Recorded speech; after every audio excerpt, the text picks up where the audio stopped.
Hello, everybody, and welcome back to the Epic Frodo YouTube channel. My name is Will, and today I'm joined by Jack. Hello, sir. Very long pause there, Jack. And I today, thought you were going on further then. oh, like what? State your titles. And today, Lord Mans. yeah, today we're watching 1982's The Thing. So, put your timestamp to 0 if you're all synced up and rub it up. Let's put the timestamp to 0. No! Press play on 3. 3, 2, 1, go. That was brilliant. What? Rub it up. I don't know. They're all about to get some. Oh, I haven't got my earphones in. Oh, jeez. Oh, It's alright, it's alright, it's so alright. good. I've got so much to talk about. Oh, Kurt Russell. So Your boy was fought for this role. Harrison Ford was considered for it, yeah, playing McCready. I heard, like he's my boy. Kurt Russell, he was like not the last choice, but he was helping John Carpenter cast McCready. And he was just like, why don't you just do it? And he was like, Yeah. sure, why But, not? Oh, so many classic, like, people involved in the scenes here. I would say Rob Bottin is definitely the MVP of this film. Yeah. By far, this is his film. And he said he worked for a year and a half or something like that every day on this film. Yeah. And he ended it in the hospital. Yeah, exhaustion, yeah. Yeah. Yeah, but during post, that's what I saw of it as well. He was just living at the studio. Like, they were like, go home, and he was just like, no. It was just... Yeah. Oh. What's even crazier is he was younger than me when he made this. He was 22. 2-2, yeah. And he was 23 when it came out. So I'm the same age as him now when this film came out. There's so much to talk about this film. You've got an hour and 40 minutes. Go for it. It's Fill your boots. So there's a lot for the same crew from Halloween, isn't it? Yeah, and this bit here. Do you not notice it's Universal? They didn't show the opening roll here because look, do you notice it? The way it spins around like that. They didn't want to confuse anyone. It's one of the only ones where it just cold opens, showing the saucer coming to Earth. I do like because it was. Sorry, go on. You speak. Okay. And I know how the logo is made, don't you? I think everyone knows how the logo is made. Yeah. A bin bag set on fire, isn't it, behind some letters, or in front of some letters. You can see it as well. It does look so good, though. When you realise what it is, because now that'll be done on the computer, but I just love practical effects. I just think they are so much better than the music. Than anything. Is it John Carpenter again doing the music? No, this is. Do you know what? You're gonna think of this because Gwen got me with this. I was literally like, "Oh my god!" Like John Carpenter's score is so good. Gwen, he was literally like, "It's Ennio Morricone." Oh, of course, died this year as well. He's like an unbelievably good composer, but he literally did it for this. I think he helped John Carpenter, but this was the only film that he didn't compose his own soundtrack for. But have you like Quentin Tarantino, don't you? Yeah, I think it's okay. If you listen, I think it's parts of this and halfway through when they were all investigating, a lot of the music's used in The Hateful Eight. Okay. From this film. Yeah. But yeah, that's what I was literally like, how did she get me with that? Because Gwen loves this as well. She has the book. Yeah, who goes there? Who goes there? She's good. There you go. Yes. Got Voice effects. Source material. I would go as far as to say this is a perfect film. Yeah, I know. This is... As in, I have one fault, and I don't like the fact you see the spaceship crash land, because then you know it's an alien. Whereas it would be so much better if it was just like, what is this thing? Is it an alien, or is it living on Earth? Is it a bacteria that's just evolved or something? Yeah. But you know it's an alien, and I think that kind of peels back a layer. It doesn't peel back all the layers, but it just peels back one. Yeah, this is the only dog throughout it. There's another dog used, which was like John Carter said it was like one of the best actors he's ever worked with, because it wasn't like normally with like dog acting, like it's quite hard work, lots of takes. But so it's the worst shot in history. They used a completely different one. This was they only used 2 dogs, and this was a completely different one. Oh yeah, the worst shot as well, just layered, flying rounds. Shoot again. Shoot again! You only wounded him. I better say that, right? Yeah. You only wounded him. This is I remember. This was about that. Obviously, they speak Danish. Yeah. So when they land, you don't obviously have a translation for what they say. So in cinemas in Denmark, they're saying like it's an alien.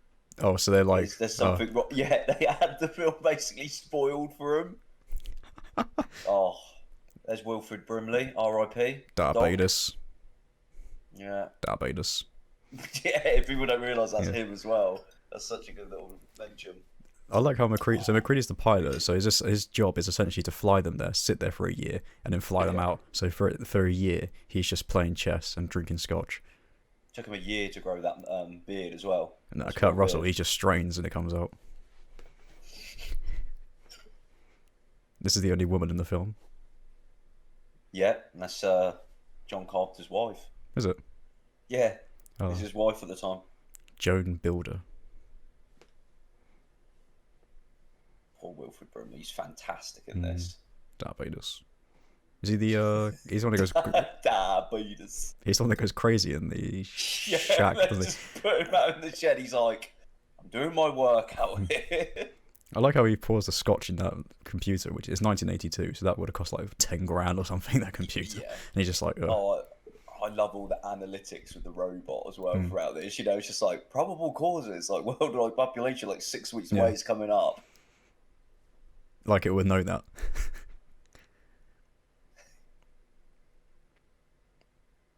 I remember, I think the dog has got like a human's name. Because when the dog handler actor is talking about the dog, he's always like referring it to as like his human name. It's just the name they give it. I think it's like Pat or something like that. Yeah. It's like when I work with Pat, it's just like. It's so strange, isn't it? But John Carpenter was basically, he was not thought for this role. They wanted Toby Hooper. Okay. We need to do that as well, Texas Chainsaw Massacre, because it was Universal really liked the idea of using him, and he basically put forward like two scripts for it, and they were just like, they don't really like this. And then because Halloween came out and Alien, it was like the monster film was a bit of the hype, and they were like, oh, we can use Carpenter for that because he's obviously got the hang of it. Yeah. So then they took him on. What's the guy on the right's name again? The one who's in Call of Duty? We'll be on here. I can tell you. Keith David. Which one? Oh, good. Keith David. Yeah.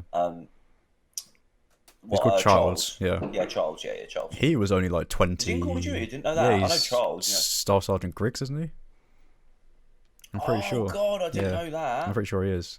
Yeah. But he was like 28, 27 when he made this. He's young in this. Yeah. And Kurt Russell was very young as well. Like they're all so young who made this film, apart from John Carpenter. But well, then he would have been what, 30? Because he's still alive and he's in his 80s now. I think he's in his late 70s. I think. Okay. So he would have been 30. Oh, it's so good in this. I do like how they're telling him it's an alien, just like shoot the dog. Yeah, but basically that's what it is. I remember seeing a thing with it. It's literally like, I'm pretty sure it's like don't trust him, don't trust the dog. I know the dog, the actor who jumped on him then, he was terrified of dogs. Really? So like he had to working with dogs throughout this. I love this bit. He just blow his arms off or something. Oh God. Imagine being them. You're just. I was speaking Norwegian, yeah. Yeah, pretty sure it's literally just like it's evil. Don't. Oh God. I like the guy who's just like shooting out the window. He just like headshots him, doesn't he? Yeah, this guy. Look. Bullet. I love the way he's just walking through. He's after the dog. It's just like And I'm pretty sure that dog is half dog, half wolf. Oh, yeah. Right in the eye. I don't know. I don't think that's that one. It's because that running sequence. It's the dog after this now when they're in the camp. Oh, in the camp. Okay. Yeah.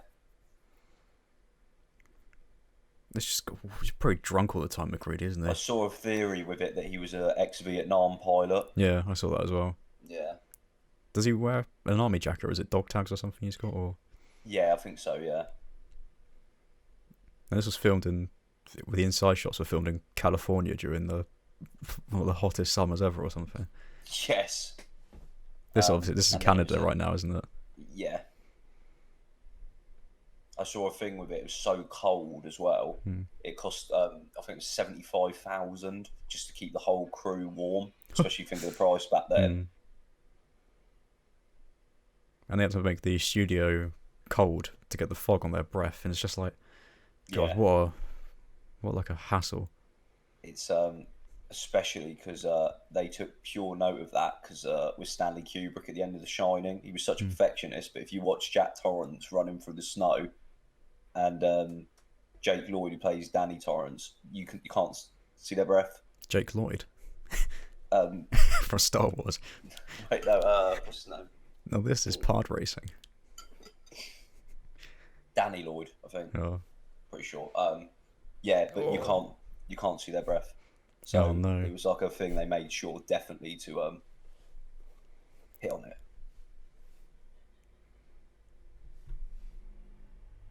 He suffers the worst, this guy. That's the classic. Oh! And he gets his arms ripped off, doesn't he? Yeah, Fox. Have you ever seen The Warriors? I know he's in The Warriors, but I haven't seen it. He's on the bottles like that.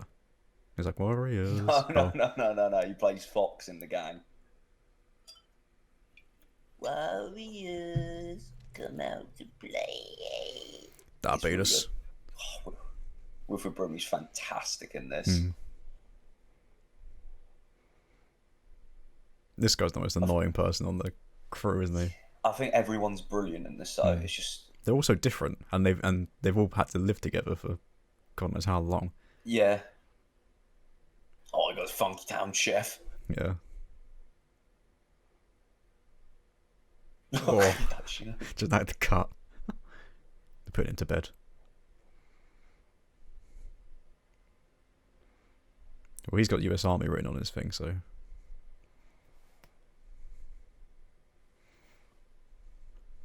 8 weeks. So you're getting an insight now of the previous camp, and as I said, we've got to. Well, obviously, we have to do the 2011 prequel. Yeah. Good idea. I'm glad you haven't seen that. It's really good. As I said, really it's good. let down by. It's let down by. Yeah, I think it is really good. It's just let down by a huge issue of them using CGI. Was that like a really offensive dance number or something? Or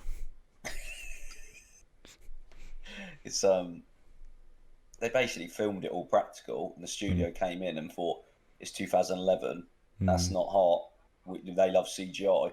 Oh God, he was that's what I'm saying. It's producer, brilliant, George the Lucas. idea of it, and I like the story, but that wise makes it quite bad. So they came to torch everything. Yeah. Those shades.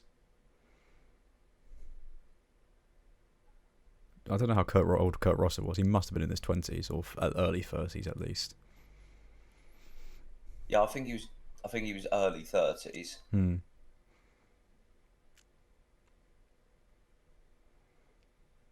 He's one of those guys who, he's such a famous actor, but you don't see him in anything when you're young, because all his movies are like action.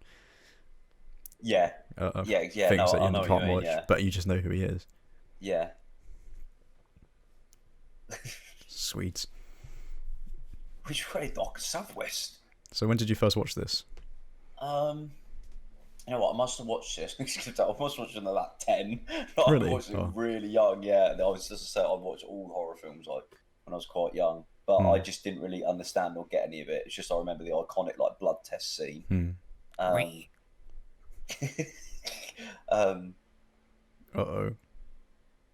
just shot so well. And the music, the boom boom. Yeah, so you saw it when you were 10 and you just... Yeah, I saw it like past when I was like, oh, that's really cool, didn't understand it. And then I must have watched it about 6 or 7 times. I first saw it Halloween 2016. I was just trying to pick a horror film.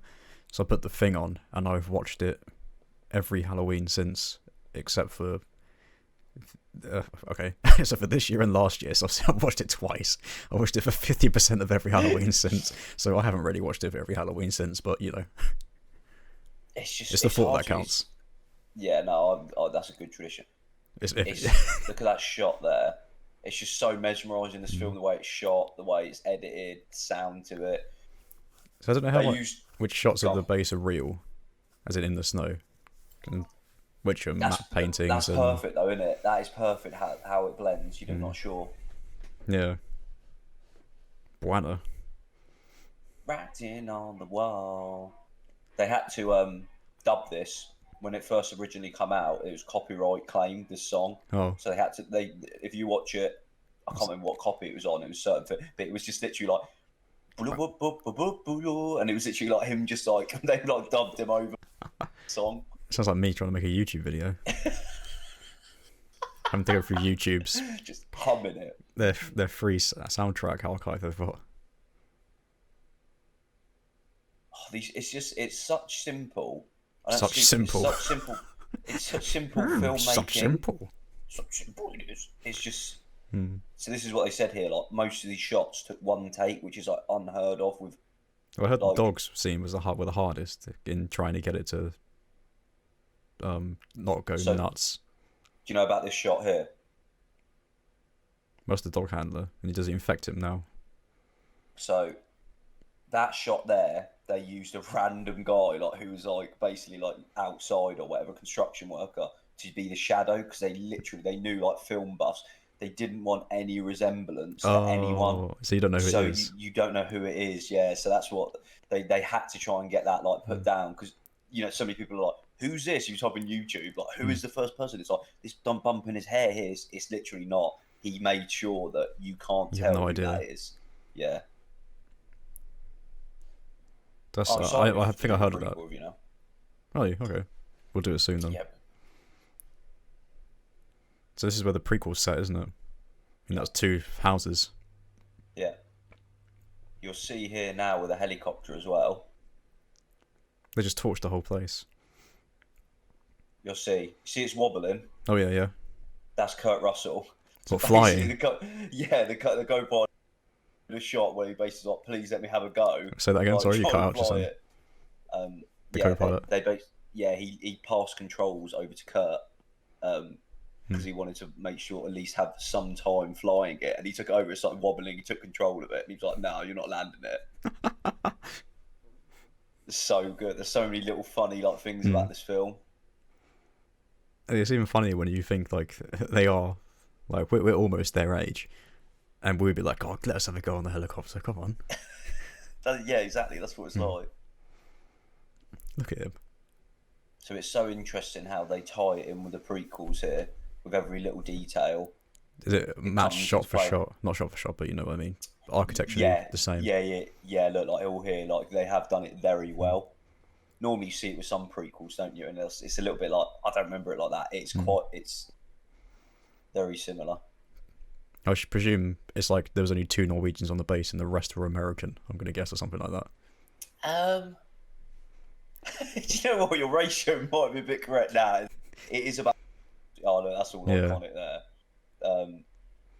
It's about a 50-50 mix, but it's quite annoying like that, because you're like, oh come on, they're Norwegian. They should be Norwegian, and it's like, no, we've got, because this Hollywood actor, American went for the role, and it's like. Owen Lars is in it, isn't he? Joe Edgerton, isn't he? Yeah.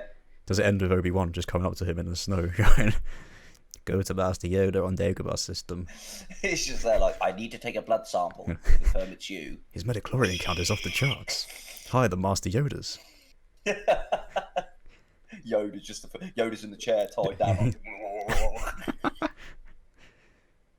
It's these models. I just can't get over the fact that he's 22 and he's making just insane models. If you look at it as well, like how, because he obviously worked closely with Carpenter, you can tell obviously because of the tones. There's no colour in this film. No, it's all blue. Because they can just make his visuals pop, and it does. When you see them, they pop so well. Yeah, it's all like blue whites, if that makes sense. Yeah, very dark.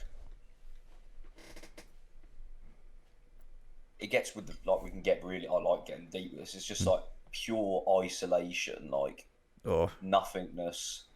That's so cool though, because it instantly claustrophobia. Yeah, look at that. That's beautiful. That's so good. And I do like how they're not. One of them doesn't go, he cut himself. It's just like you know. Make him bleed. Yeah. You know just by looking at it.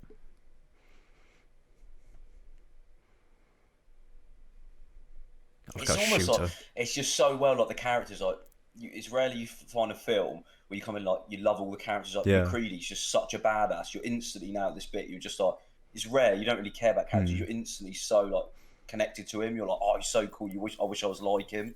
Well, I think originally they wanted to do it like Alien, where you have the crew, and then in the last third of the movie, Ripley suddenly emerges as the main character, and she was but then you realise she was been the main character the whole time. Whereas in this, you kind of know from the beginning, Kurt Russell's the main character, so you are following him.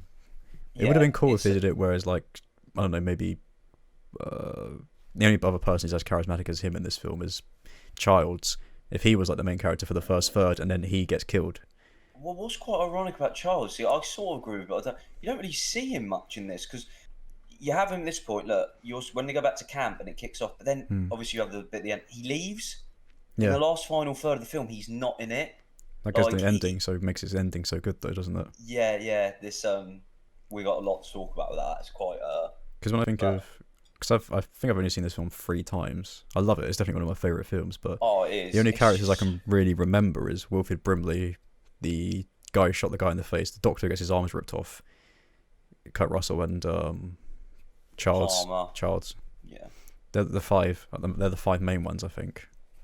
Palmer, who's the hippie one, the thing with the badges on it. Rob Bottin was determined to play him because he played. He was in the Rob Bottin. He played. I can't remember. It's like Chancey. I can't remember in the Fog. Oh, yeah, he worked on the Fog. Yeah. Yeah. And I can't remember what his name. I think his name was like Tim something. He worked with the special effects. He literally said, "If you do that, I'm leaving this production." He was literally already exhausted. Like he was like, "There's no way you can do that and be an actor." Well, they need him on the set when they do the effects, so he can't do that if he's acting. And ironically, that didn't happen for a lot of it because he was hospitalised. It's these models, isn't it, which are just crazy. The way the faces are just fused together. Yeah, and it's the prequels do such. It's so disappointing because it is a good. I like the prequels because it's got a really good story to it. But it's just they could have done. I remember the first time I watched this thing. I watched my uncle, and it was sort of like it's hard to explain. Like never seen anything like it, and it's sort of it's so hard to explain. Like watching it, like you're like, what you as like a young kid watching it, which I shouldn't have been. It's sort of like what is going on. Like I'm sort of, you know what I mean? It's you're like what's so going on? Invested. Because you are confused. You're just like I say you are confused. Like I said, if they get rid of this flying saucer at the beginning, you wouldn't know at all what's happened. But you know, that flying saucer, an alien has turned up and done this. That you already know. Yeah. That's the only criticism I have of this film. As I said, it's sort of it's a bit disappointing because this flopped. This did not do well, and I remember just talking with John Carpenter talking about it, how because this is his favourite film out of all the films he made, how like personally he took it, and how obviously it's become a cult classic now, but like at the time as well, how much that's just so good, that smoke reveal like that. It's just such good practical. Oh, it must stink as well. Oh, it's like purple. You see the pop to it though, like as I said, with colours. If they all were wearing very bright colours as well, it'd blend. But it's just. It does look like a rib you get from like a Chinese restaurant though.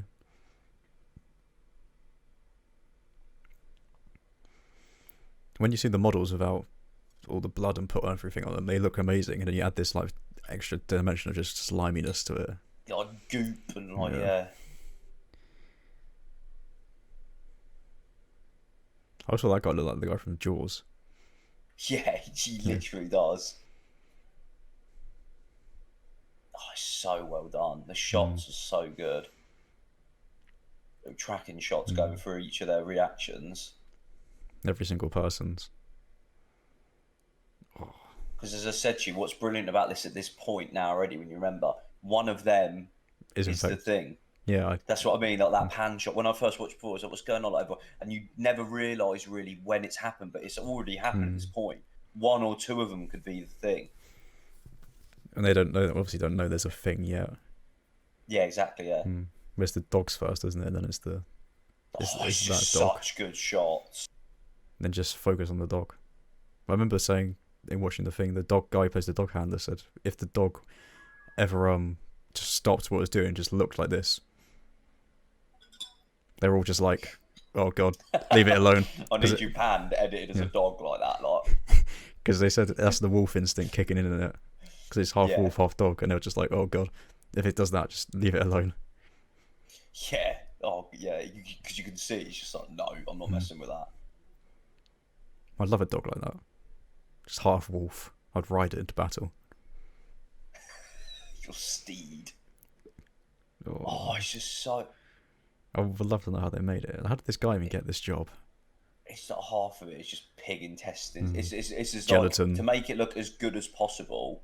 Yeah, it's either you're using real animal carcasses or you're using stuff that's horribly slimy and disgusting. It's like the best way to use it. It's like him and Tom Savini, like 101. I think Rob Bodine's the best one.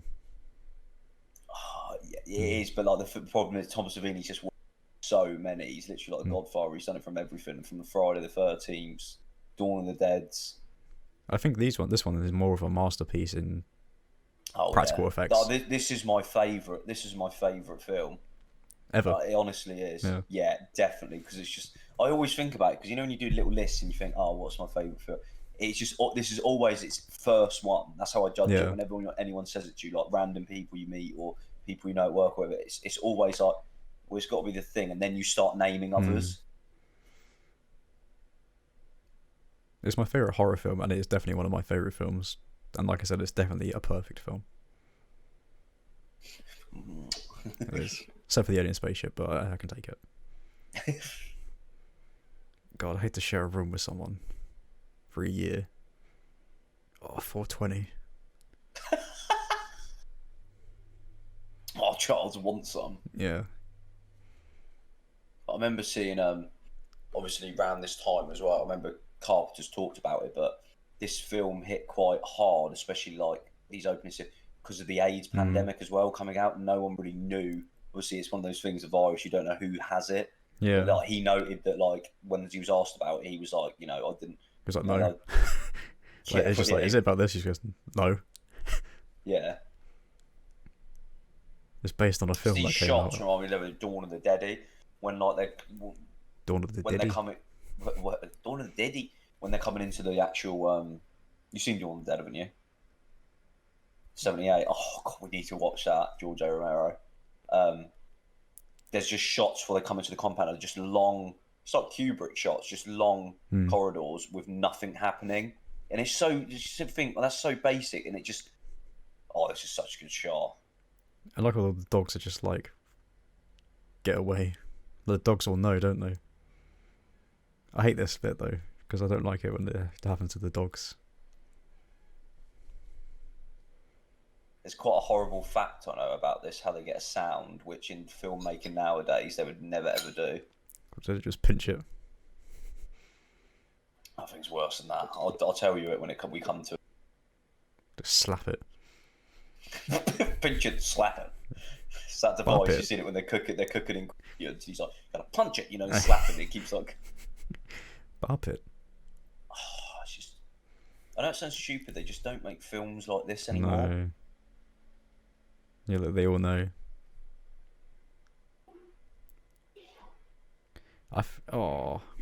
So, that's so good for the time, 98. So you know them all screaming like that. Yeah. And like all howling. It's mainly Jesus Christ. It's mainly when they're like more like getting sucked in. The sound editor went up and down his block in Los Angeles, grabbed stray dogs, put them in his house, blacked out the windows, and went around smashing them and punching them to make them go hysterical. And being serious, that's how they got the noise. That would have been, if I was John Carpenter, it would have been like, why would you do that to the sound art guy? I would have been like, what's wrong with you? Oh, they actually squatted that dog, didn't they? Yeah. I hate that. I wouldn't want to do that. I'd be like, oh. So at this point, I think it's either this point or the point before, they were using all the technicians and that working because Robertson couldn't be there. Mm-hmm. Obviously, because this is where he was exhausted. So this was like one of the finale bits, which like he worked really hard on but couldn't do. Oh yeah, they got another guy, another crew to come in and do it. Didn't they? So it was so sad, like he worked so hard on it. Obviously, it was brilliant, and like they could just use his work and just do it as good. Oh god, that jump! You don't want just turning yours down a tad, do you? I can hear yours coming through the microphone. I saw a theory that those dogs could be the thing as well. So there's just loads just running around. Do you see what I mean? Yeah, like how quickly it can assimilate them and like consume them. Because we see it through how quickly it swallows them and changes. And it's running. They're all running away.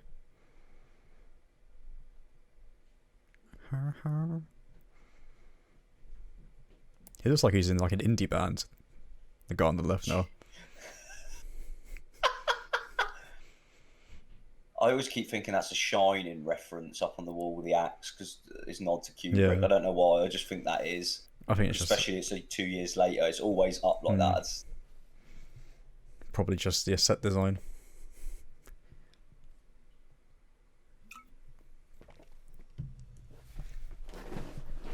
That fire extinguisher is a reference to Fireman Sam.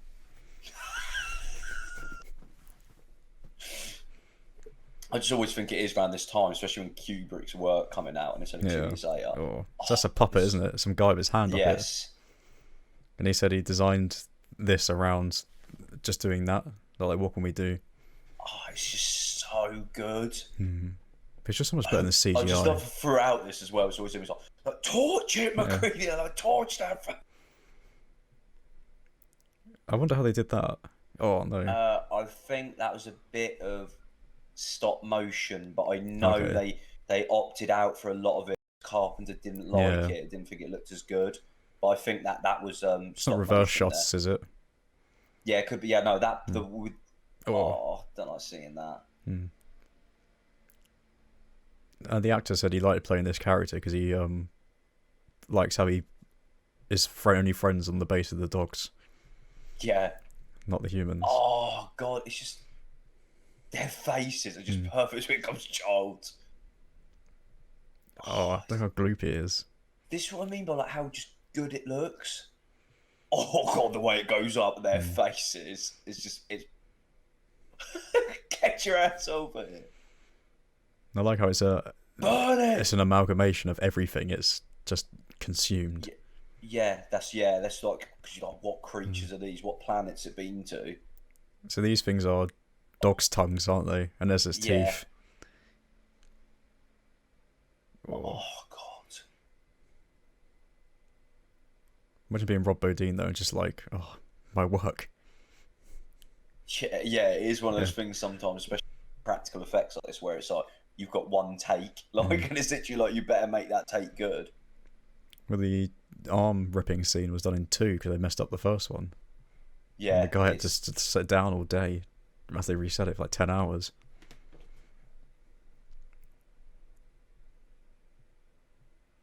Oh my god.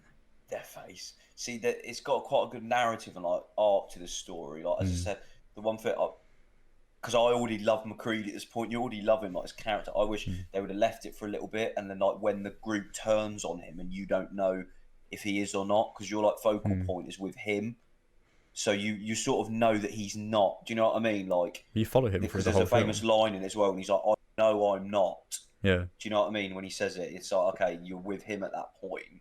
Well, you follow him throughout the whole film, so it's like, at what point? Yeah. Would he have been infected? Exactly. Yeah. Oh, it's so good. Just opening it up and but it's not dead. Or is it dead? Or is it? So you said all the dogs are things as well. So when they escaped, there's just other things lying around. Yeah, in theory, yeah. I saw. That's not like law. Like it's not proven, but like you could say it is because what's that time period? You could have got the first one all night. assimilated them first. So this film is very much Among Us, the video game film. You played Among Us? Yeah, literally. You see that fade to black then? I can't remember what the name is, the editor, but he basically put that in with Carpenter's blessing. But everyone in production, every other edit, they were like, that looks terrible. They were basically like slating those fade to blacks, and Carpenter was like, no, I fully support that. That looked good. Like, there's no issue with it. But people like had a massive gripe on set and on production, like, that does not look good. Like, it's just, when you edit something, you use fade to black as a way to let that scene just sink in for a second. Yeah, to blend in, yeah. Not just or a smoother transition, or you just have a straight cut. But I feel like it just lets that moment just sit with you for an extra second. Yeah, that's what the gripe was sort of like. You see what I mean? That's the same shot. They were like, "Why are you doing that?" Oh, so they fade to black to literally the same shot. Yeah. Yeah, I see what you mean.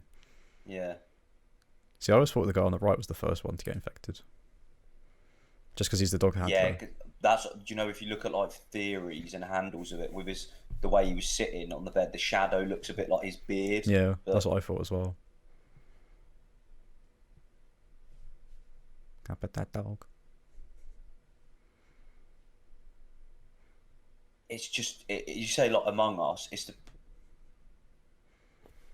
See, this the doc makes point here. It's the isolation paranoia just kicking in. Like, you don't know who it is. They're just asking everyone. I mean, they could all be the thing. Yeah. It's there's a guy who did a YouTube video which is really interesting, where he tries to break down where everyone at the very least has turned, and it's quite interesting. Like, there's periods where he's in a room with him and he's definitely become it, and you know what I mean, you can work it out because he was alone with the dog handler. The best bit is when Wilfred Brimley goes nuts though, and he's just got like, do they smash a door against him, or do they push him in the corner, and he's got like a they like bum rush him. He's got like a scalpel done him. Yeah, they're like, get him, fall on him. Diabetes. He's got diabetes.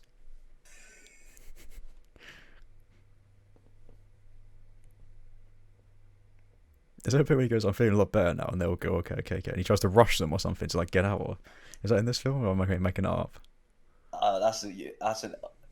They go, they're all by the saucer. The Evil Dead that happens in the basement when she's like just become possessed, and like 2 minutes later she's like, I'm feeling okay now, Ash. I want to come out.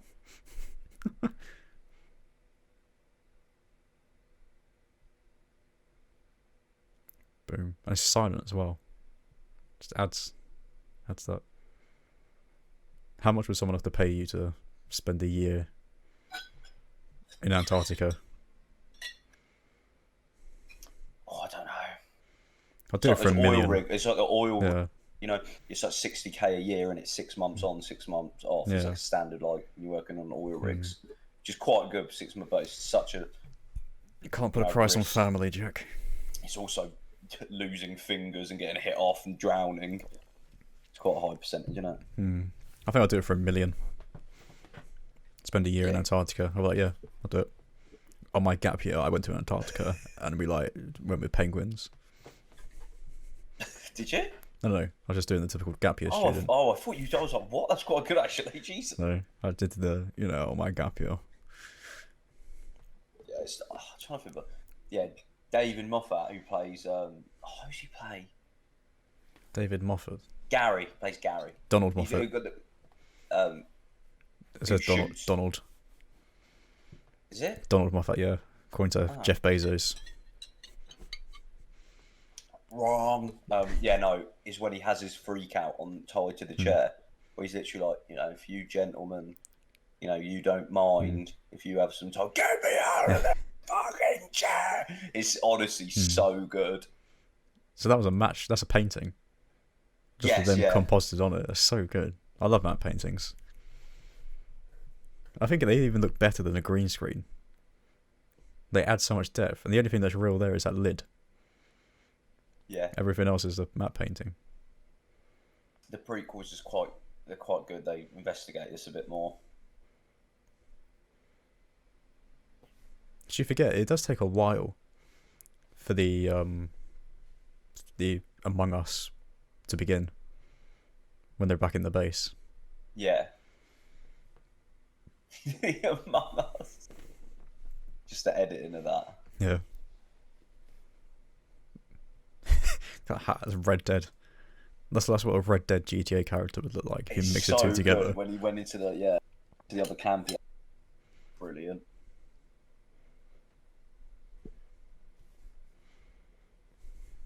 Jesus. Yeah, it's good to think that when that spaceship lands at the beginning, like how many years ago was that? Like hundreds and thousands of years ago. That thing has just been sitting in the ice. So the only thing that's real there is that bit of white patch of earth they're walking on in front of them. It's like, do you know when you have a red carpet? Yeah. And you put the red carpet down, it's just a white carpet in a green field, and it's just been put over a painting. Oh yeah, they cover this in the prequels a little bit. Is it the Undertaker's buried? Dong. Paul Bearer's just there like, whoa. Childs smoking the kush. On the whiskey.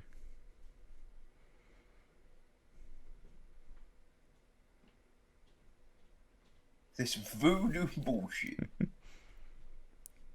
It's Griggs. There's Palmer. Robbo Tinkle had been there as well, doing all the thing, and there's too many lines for it. I can't imagine him doing that. I think he's too young. Yeah, Chariots of Gods reference is something like it's from a book, or I can't remember, but it's basically saying how aliens created like all of like mankind's finest like inventions and like wonders. Pyramids which is a bit, things. to be honest, that does fit his character well, like hippy dippy, like hippy dippy. Smoking the devil's lettuce. Who's this guy? Is he station commander? That's Gary. Yeah. Meow. Oh, coming in with the skates.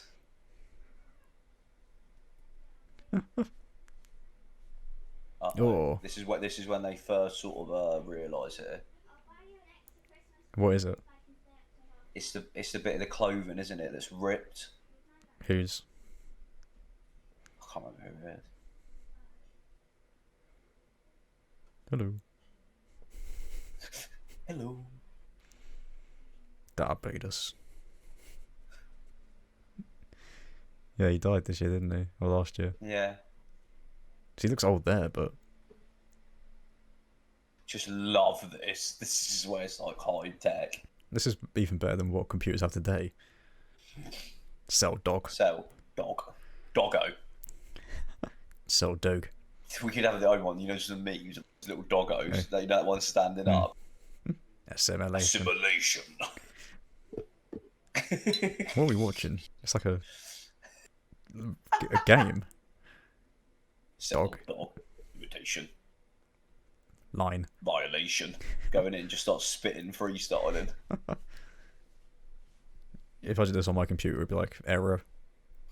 It's like, cell analysis has stopped responding. So good. So it's just showing how it takes over a host and then... Just sitting there. Yeah.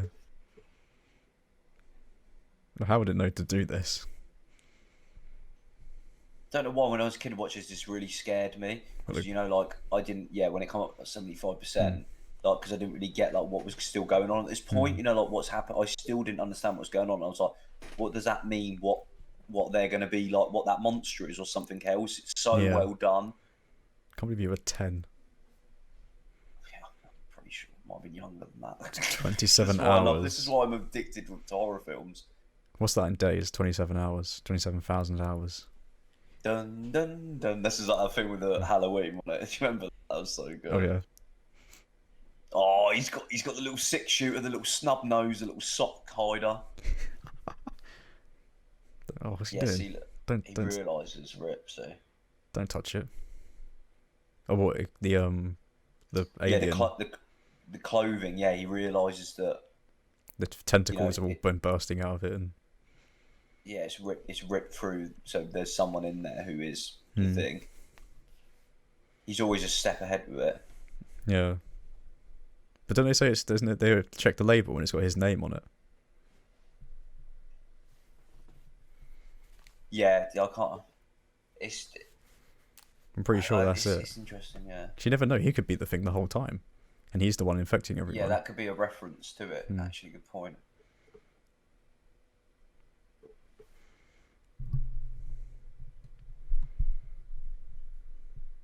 Well, they put the body in the storeroom.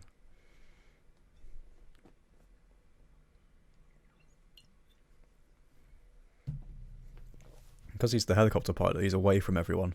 Like, he's not a part of the crew. Yeah. So he's just got his own room, just isolated from everyone. This is already the part now. This is the Among Us. Mm-hmm. I saw Fuchs vent in storage. I don't know if you'll get that, but I don't get that. Oh, that's what people say. Oh, Jesus. Yeah, and there's like so corporate, isn't it? Like, keep it. Don't get rid of it. Just keep it, because we're gonna, Mr. President. That's such an American thing, isn't it? Just like, we could use this against the Russians. Could use this in the war. It's like Alien, when they like bring it back alive. Yeah, it is. Yeah, it's like the protocol, as I said, but for Bilbo. Bilbo said, we must keep it. Just like, can I have a look at the alien? Oh, so good. It's me in the morning. My old alien Ripley. Squeezing one out. Is that normal pooing? Peep show. Is that normal pooing, Mark? Chance to be a fine thing. Oh, I love the camp. So that's obviously in. It's British Columbia, isn't it? Yeah. Yeah. That's obviously there. They can't, I don't know with how good sometimes filmmaking it could have been. Could have been a massive studio. Well, no, because because I can't remember where they were trying to do it. They were going to do it in a massive like freezer unit, weren't they? But it was just practical.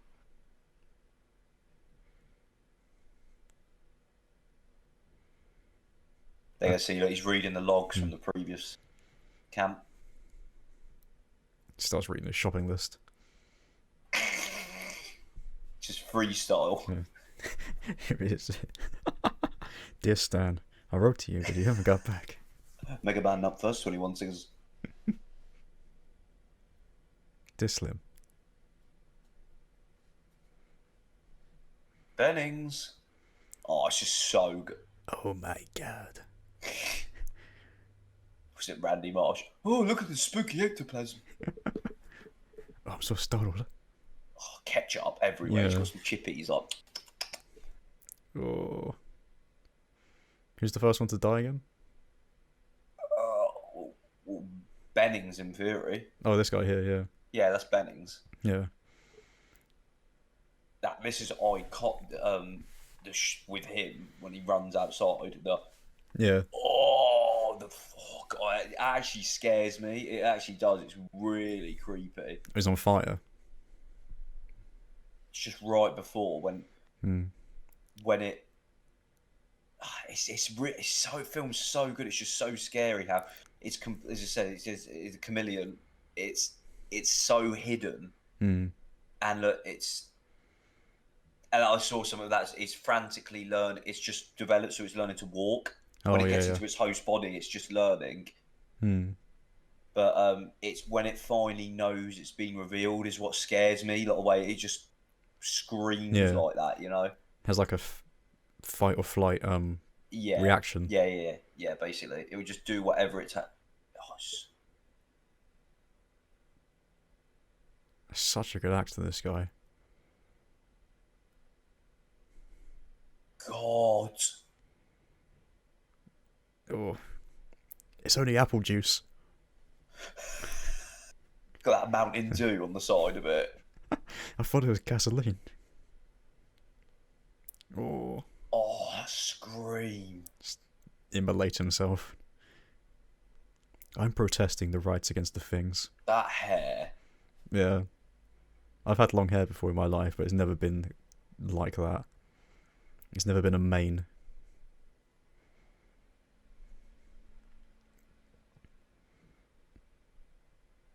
Carrie's just so confused. I like how he's, when, the whole situation's calm, he's like in charge, but as soon as it starts kicking off, he just... He just can't hack it. He's like the captain of the camp almost, and then, McCready has to step up. Well, I think he is a squadron leader. Yeah. like a Cherryade cola. There's a Powerade. It actually does. Got the right idea though. See, this is good. Burn it. Burn it and bury it.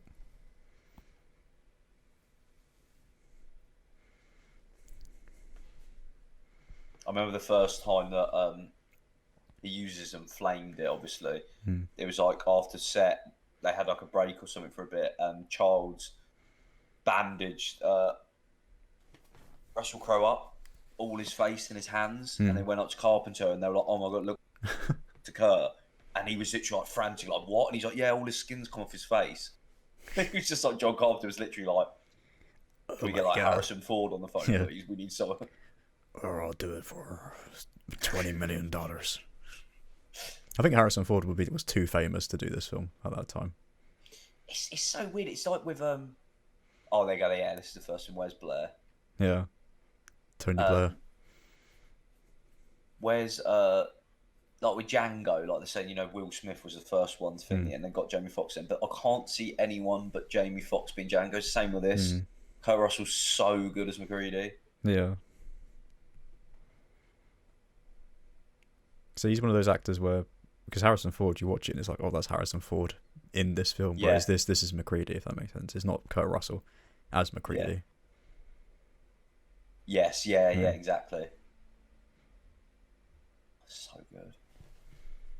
It's very, even though it's made in the 80s, the clothes are quite modern. They all look like they're going on away days.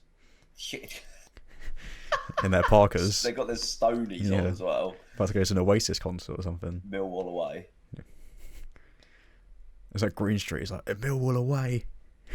Oh, yeah, fun. Frodo what a lovely day. I think we might have to do Green Street actually as a film. Oh yeah. Yeah. Get Sam to do on, surely. I don't believe in football. They've got those glasses that you'd wear in school. Oh, so good. But the way it runs is like, it's literally just Doc, just like it's smart. It's a really smart thing to do. Well, you could add like he knows he's seen them run that simulation, that amazing and simulation. He's hid away. You could though, if you're you could have had like a little hee hee hee hee laugh when the guy was running off. It's like Doc, he's just like hee hee hee.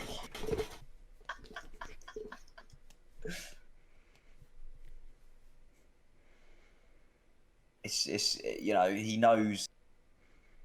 It's so frightening being in that situation as well, because he's what he's done is he's literally saved them all in a way, like humanity doing that. Yeah. Oh, goes that little snub nose. That snub nose. I like the way he shoots his gun though. It's like he's trying to throw the bullets. Like he's like ah.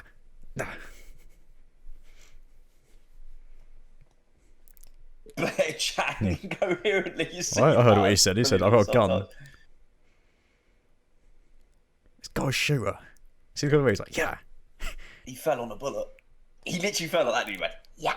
He's trying to like throw the bullet out of the gun. Like, oh, they're gonna cut a blade. Look at him standing there like. That's the dog handler. He knows a bit deranged. Oh God. Fell on a round. No TV and no beer make Homer something. Something. Give me the bat. Give me the bat. To the server room.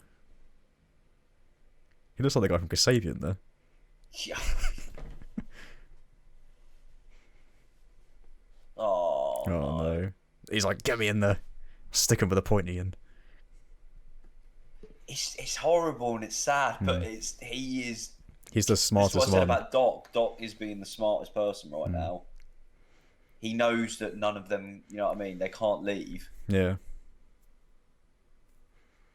He was just smashing up all the servers as well, so no one can. Because you think he's already come up with a smart thing. See, you think he's going crazy, he was smashing everything up, but he's he's smashing all the important equipment up that they need to tell people where they're there. And it's hard to explain, especially when you watch it when you're younger. You instantly like. He's crazy. Like, you don't think he's the thing or not, but everything he's saying does make sense. Oh, that's slug. He's literally doing like an NPC of Red Dead and throws it. I'll kill you. Oh, he had the wrong end as well. Yeah. Oh, Gary went in there. That tackle, you see that he shot for that. Oh, God. That Lara, like, Fox is out of it. Oh, God. See his face. Oh, it's brilliant. That's all that. Nut, she keeps sucking. That's all that. 420 here then. Just. That was. Do you know what? Because that was. It's hard to explain. That takedown was so realistic. You know, like when you see Fox, they bum us with that, and then McGreedy just got the punch straight in the head. That's what a real fight looks like. It's just a group of people just bundle you. Yeah, you do feel sorry for. I think the dog handler is the one you feel sorry for the most. You know, just wants to chill with his mates.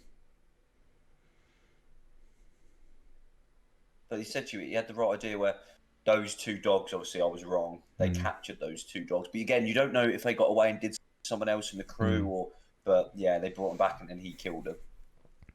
Well, you can't kill the thing with an axe to the neck, can you? You have to burn it, don't you? Or is it?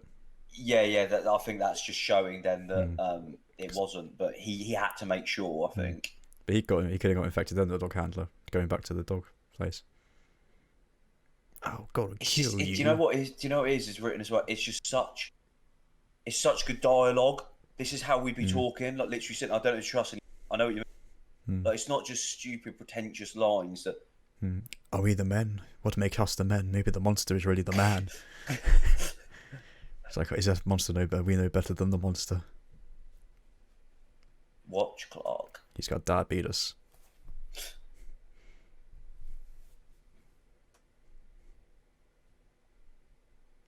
See again, you don't know if the doc is the thing, and then it's just such good mind games. And if it's the case that, and he was just destroying everything, so they can't leave. He becomes the thing at some point while in there because he's actually building the craft, isn't he? Below it, it's a bit confusing because there's no one else gets in there with him. So I think he's already it's hard to explain. Unless he was, but was he smashing everything up so they couldn't leave?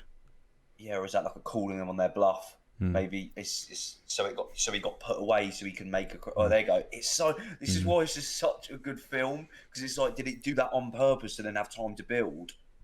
Yeah, or did he smash everything up? Did he destroy the helicopter to set that up? If he is, then that's extremely smart. Maybe he took the parts from the helicopter for using his spaceship. I've got to stop calling him Doc. That's Doc there and Blair's there. I keep confusing them. Hey, what's up, Doc? Lost the will to live.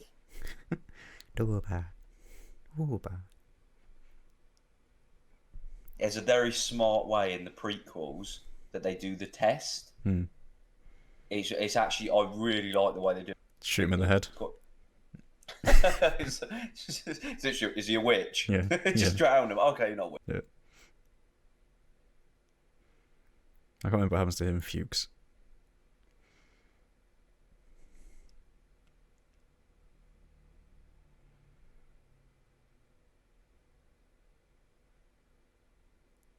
Oh. Jeez.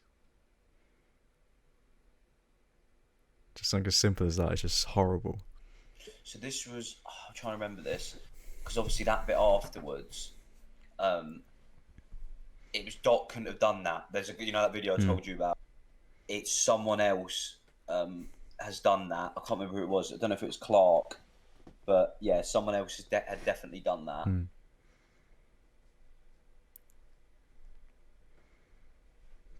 Gosh, it is just. Cause you can put I think we relate more to it because we're guys, aren't we? So. Well, this sets the plan for the McCready, the blood test, because he got to confirm from the doc that it would work, for later on doing this makeshift one. Has he got a nose ring?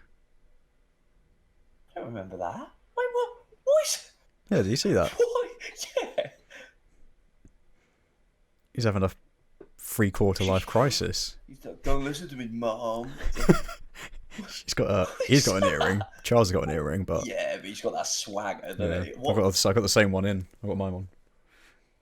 Have you got one in? I've got the Charles earring. Oh, sorry, I thought you meant the nose piercing or something. The yank. Yeah, look his nose. Yeah. yes, you know that nose that's got the nose racing. Look at his nose. He actually. What? I never remember that. He's got like mascara on and like long dyed black hair. So I'm just going. Widow's just running. Where's he going? Go listen to My Chemical Romance. Oh, I forgot they got shotties. They got one each. Why don't they all just have one each? And it's like, my plan for this would be everyone goes into a room and you just stay there. If that makes sense. Yeah. Oh, it's so good. Just the paranoia. The guy who just got the shotgun is the one. Look at him. He's already got. He's got a taste. He's got that stance, hasn't he? Come on, my dad. I'm gonna kill you. He's got that power stance to handle that. But he's the one who this guy here is the one who I always think is the thing. Throughout the entire film, I always think he's the thing. Yeah. Well, it's ironic because he wasn't. Yeah, they kill him, don't they? But then do they kill him? He gets consumed by Palmer, doesn't he? Because he's literally like, what? And then Palmer's there shaking like, and he gets his head. So he's the thing right now, the guy with the gun. No, because Gary gets it tested, and then that's when he's like, "Now, you gentlemen, if you don't mind, get me out of this." Yeah. Who's the one? Which one's Palmer? So you can get really. Palmer's the one with the he's the thing. Oh, yeah, Palmer is the thing. He is the thing. And before the blood test, so at some point he gets assimilated. So I remember the actor who plays Palmer was like in that moment when he says, "You keep the gun," and he says, "I don't think I'm up to it." The actor was saying he thinks his character said that because he deep down, because he's the doctor, he feels something's wrong with him. Yes, yeah, they all did like that. You notice them with Childs and the dog handler, they had an agreement because they were the two biggest blokes as well. I think Charles was like 6'1", but they would always be aggressive towards each other, and they went off script with that. And it does make sort of sense of the two biggest guys, especially when they don't know who's who. They're sort of like clashing heads. It's just so much. Oh, it's so interesting. Bring wood and oil. Dude. I can't remember who it was, but there's one. I think it is a dog. No, I don't know. I think it's dog handler. I can't remember who it is. He's always wearing gloves in this because he broke his hands during filming, and he was wearing calcium on both of his hands. You'll notice it now the more we watch it, I think. I think they all wear gloves, don't they? 'Cause it's cold. When they're outside. No, even when they're inside. I don't know if it was Bennings or Clark. I can't remember. Just got a Michael Jackson glove on. This is a really good speech. This is like, they're like, he's almost saying like the ultimatum now, look, this needs to happen. There's a storm coming, Annie. I can feel it in my bones. Just split up. Just get as much food as you can. Just hide in the rooms. Each have a shotgun. And if one other person comes into your room, you have permission to shoot them. That's what I do. Well, as you said at the end, though, it's the supply chopper coming, isn't there? At the end. Well, it's no. Aren't they waiting for someone to turn up and pick them up? Aren't they? No, I can't remember. No, the main point was they will come. Yeah, I can't remember what period of time it is. If they could wait out by the explosion, but it wants to freeze. Yeah. That they want. So that's what the point of. If you did that in the rooms like that, you're gonna. There's a chance that they could run out or sprint or go somewhere and hide. No, Darky's doing a fine job. That's real, isn't it? Oh, I don't like blood tests. I think that's real, that bit, isn't it? It's a real injection. Oh, do you know how funny it is? I'm really bad with blood tests. I do not even look at that. I'm fine with them. This is my favourite bit of the film. Oh, is it this bit here? Yeah, when he's literally just saying like, we've stuff. He's literally like, we're tired. He says like, we're tired. I don't trust anyone. I need to sleep. None of us are sleeping. It's just like such accurate like dialogue. You know what I mean? Well, he's just drunk the whole film. Listen, so he's just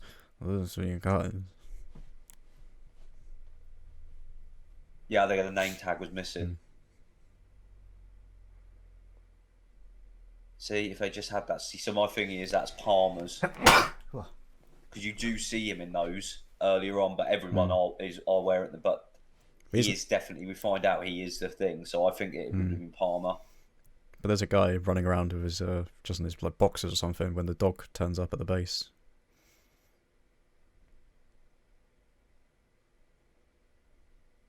Even at 30, Kurt Russell still acts like how he does now.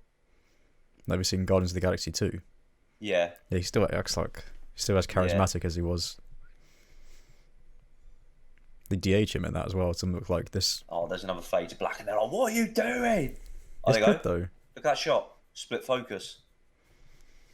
That's the A-level coming in.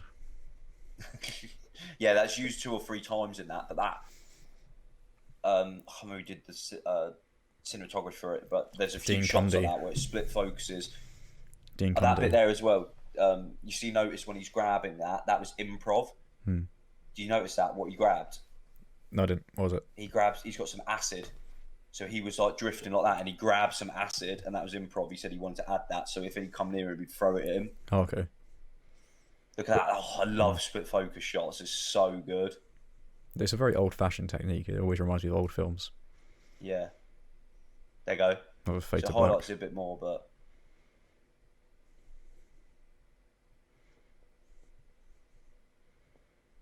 It's a batter sausage. That was a... little Savaloy. He's like... Yeah. It's the split focus shot. McCready's just behind him like that, like, what's that? Oh, that's a really good shot. And there you go, see the cut there. So now... I don't like that noise, though. It's such an 80s jump scare noise. Get on your guitar, like... Oh, it's just so good. They've got a tradition. It's a base in Antarctica that every year, or whatever it is, it's literally a compound like this, like set up. They sit and watch this film. See, it says McCready on this thing. See, that's what it realizes that he's. That's what. Again, you can have the theory that he is, but I think it realizes the thing that he's the leader, and it needs to push direct. It's just so well done. I feel like that's too smart for the thing. I feel like the thing is just a primeval animal that just attacks. No, I don't think so. You think it's a sentient being? Yeah, it is. We're just flying a spaceship, isn't it? But I think this definitely did that. I don't even think that's like conspiracy or like me having theory. That definitely that was planted by the thing. I'm super serial, guys.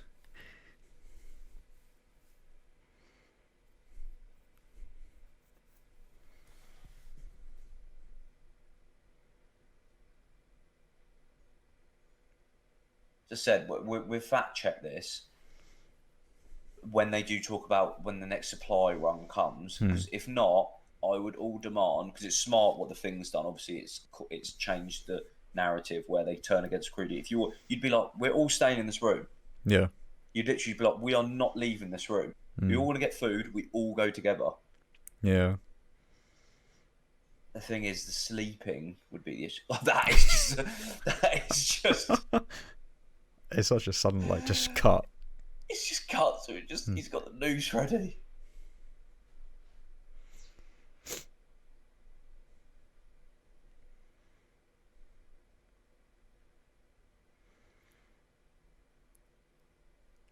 I'm trying to think, someone must have opened up the thing and gone in. Do you know what I mean? Because that's the theory. You've either got it. I said to you, you've either got it was the thing when it destroyed everything and then played that double bluff, or someone got in there. But I don't think they. Yeah, this is what's brilliant about it. Yeah, I'm alright. I'm much better. That's what you said. Yeah, with Blair there, I'm much better now. I think is that the thing talking maybe. It's so good, isn't it? Really does get the brain going. The brain. What should we do? Think for me, brain. And it's even though it's such a smart film and it really gets you thinking, it's one of those films where it's just so easy to watch. Yeah. If that makes sense. So comes the Fuchs.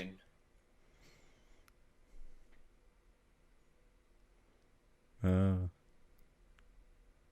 what happens to him. Burns himself alive. As you said, McCready was the other one with the flame, so it makes it look like he did it. You see what I mean? There's so many plants to it. Like they got those goggles on that you wear in science. Get the Bunsen burner. We all gotta stick together. This is gonna show us an experiment. Get the blue coats.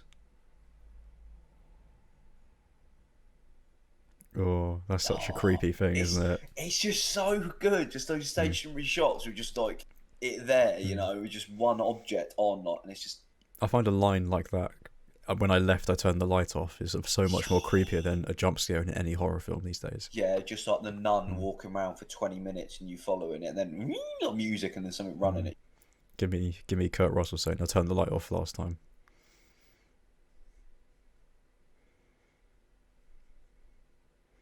I always thought the hippie guy and the guy on the right were all the same character because they look quite similar. He's just developing heart attack in it. See that? Did you say he had a heart attack? Yeah, that's what it plays out as, isn't it? Oh. That's what. Is it him on the doctor? Yeah, because the dog was shot, doesn't he? And then he has the heart attack. They go to do the Norris head. Oh, do you know how much I'm looking at trying to buy that? Well, you get the Kurt Russell toy, don't you? The Kurt Russell doll when it comes with the Norris spider. Yeah. I don't know who makes it.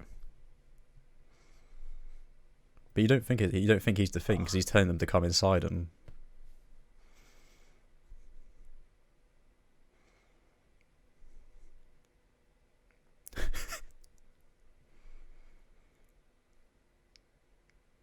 So I'm convinced Palmer's the thing at this point.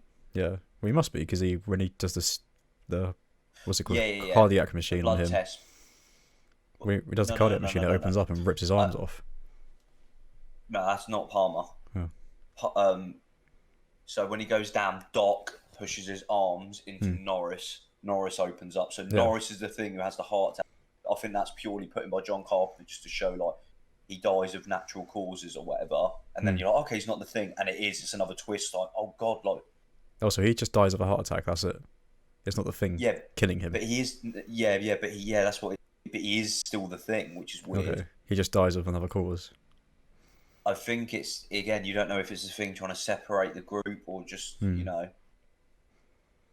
I think it's like Among Us, isn't it? When you've got better players, I think the thing, there's multiple things, and like some are like better at.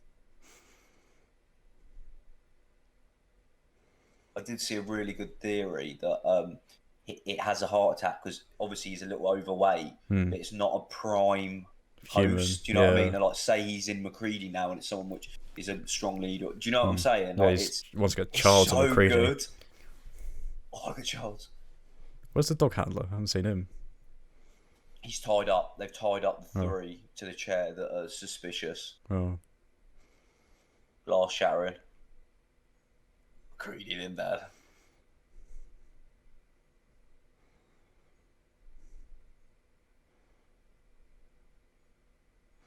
Funny that's Staff Sergeant Griggs, isn't it?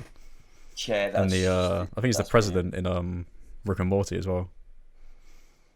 Yeah, he is brilliant. Yeah, I'll just remember that. Here's Johnny. So a lot of the shots now, I know this one he did it a lot. I think he definitely did it with this one, but most of the shots he dragged a cigarette. He didn't smoke, but every shot he literally dragged it. Even the fact outside, you see it in his breath, just to try and emphasise that. He's just.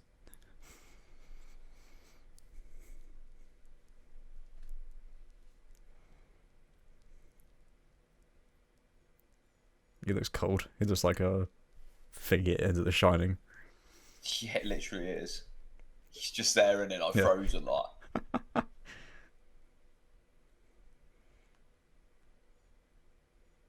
He really doesn't look in his 20s. Oh. I love that. That's pretty brought on the heart attack, that bit there, maybe. Yeah, it's interesting. Like, you can have like your own like theories on that. Like, it makes me think. Yeah, see that. Yeah. It makes me think in a good way. Like, but then they think the thing's possessed him or something. It's a diversion. Like,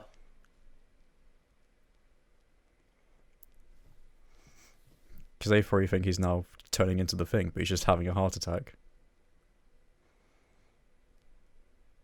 Oh, it's so well done.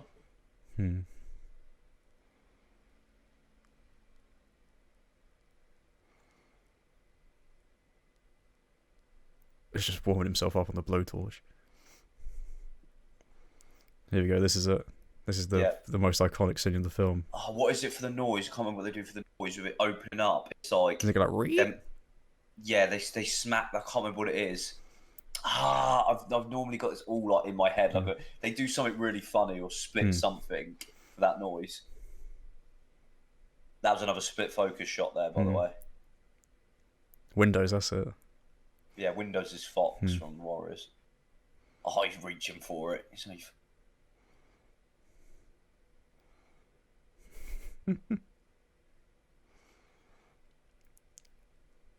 See that another split focus with the blade?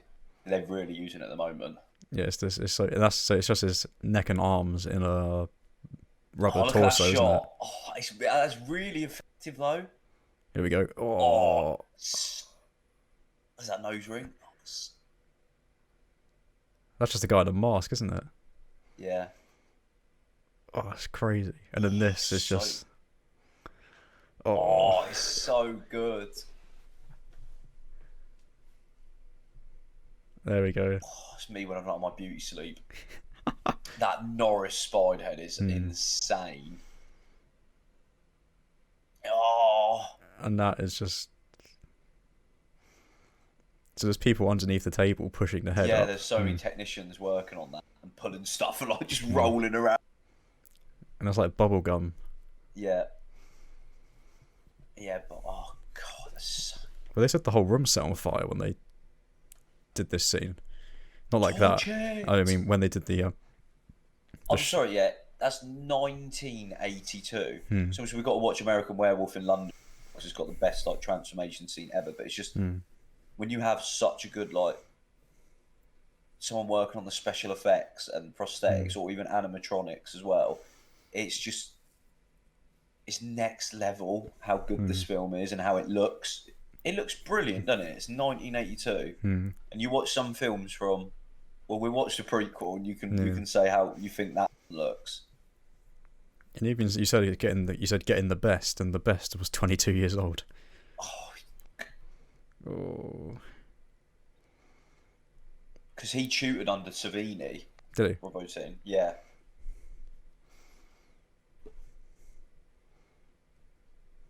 Yeah, because when they were doing this scene. Oh God. Oh. I think this was all raw reaction. This was method acting. I think they didn't tell them like what it was going to look like there. See that? Like he's just like. I literally I know. love that.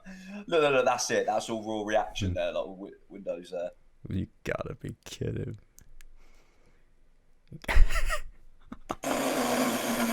Me trying to kill a spider. Imagine seeing that. Yeah, that's you, and you see a tiny spider in your room. It's like, get the flamethrower. It literally is. I'll grab Kent, catch, I'll throw him in front of him. Like, get the flamethrower. I love that. He's like, let's go BDSM now. They make them look really pale as well, don't they? Yeah. Yeah, that looks like what I would look like. If imagine just seeing that, like you.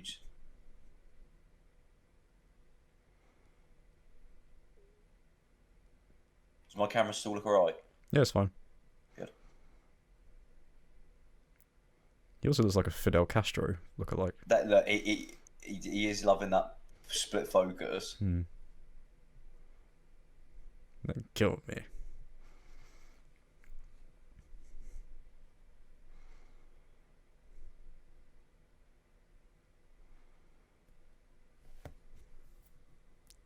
Bagger trying to knife me. Bro, trying to knife me. So yeah, he wasn't the Thing, which was quite sad. Then like throughout this, you can see his like demeanor changes a bit, and they are like you've murdered like an innocent man, like he's not the Thing. He did try to attack him though. Yeah. It's like so that scene when they were doing the Norris head tear. I don't know if you noticed when they set the gas pipe underneath the camera to give the flame look, the whole room set on fire. because there's all I didn't know that. Because there was plastic and like just horrible like chemicals inside the neck, and as it was in the room, the fumes from the plastic that was going to rip and tear was like going in the whole room. And then obviously because McCready sets fire to the whole room for continuity, they had a small gas flame underneath the camera to give the impression of flames, and as they lit it, the whole room went like that. And Rob Bottin was saying how his the prosthetic was on fire, and he was just like, because they had one chance to take it, so the where the head's ripping, it had previously been set on fire by accident. They had to put it out by a blowtorch. He said a really good important thing then. He was just saying it's just tissue and do whatever it takes to survive. Like he literally just said that as I said that. They did this in South Park, didn't they? That's another split focus there. God, do you know what? It's just so weird. Like just when it's really small, you know, and he's does so much. You don't need that much. You know what I mean? You could just do it like that. Look, just a tiny bit. And especially do it on their thumb. I'd be like, can you just do it on the back of my arm? Like, why do they have to do it on their thumb? I hate stuff with the fingers, and you know, like in there as well, like right on the bicep. Like, yeah, Jack's like, don't touch my bicep. It's mine. He'll break the knife. He just bends. And he does it on the top. He does it on the top. Do you know what? It's worse than watching like Terror. You know what I mean? Look his face afterwards. Like me, I'll be fainting on the floor, like having a seizure. Why did they do it there? Like, when trying to pick something up. Everyone's acting. This is brilliant. It honestly is. It's like when you're trying to touch something and it goes down your fingernail bed. And then we were watching Halloween and the woman banged her head on the toilet and we were like, oh, it was. Proceeded to get picked up by Michael Myers, though. It's so good. Those close-ups. It's such a good scene. It's like it reminds me of the part in Aliens when they're on the machine gun and you see the bullets counting down.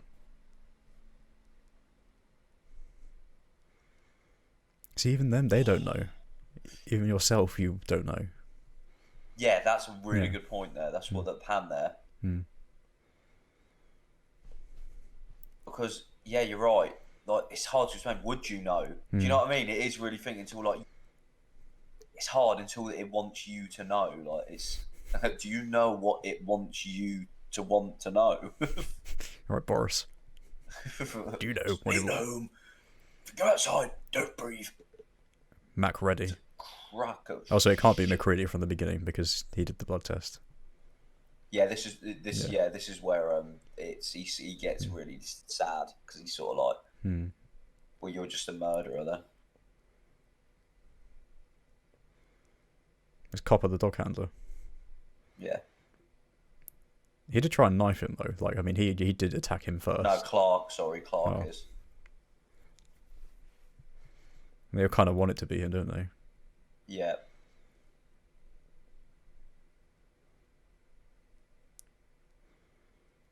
He attacked him though. Palming out. There you go. This is a wee. And I like how they do it quickly. They don't this like. This could have been Ed Bottin. This would have. He was going to be like, "Let me do it." He's just working on himself. He's.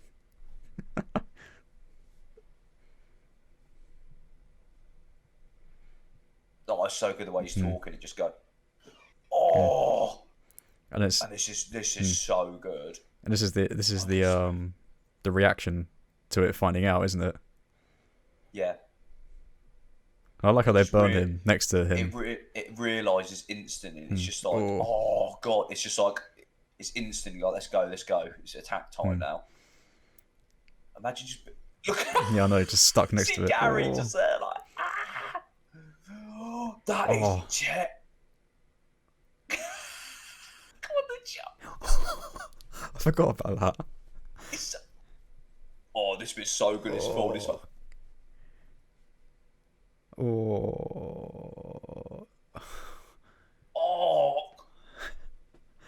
I just love how it's so good with the legs. Watch.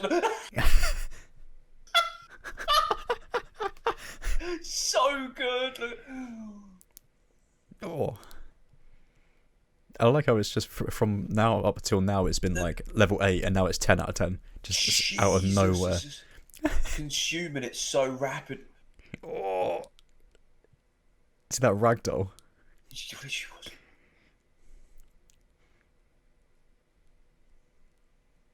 Oh God. It's crazy how that's someone as well. That's a person. On fire in front of all of them. Should we try and get Rob Bottin on for an interview? I think we could. I'll get to work.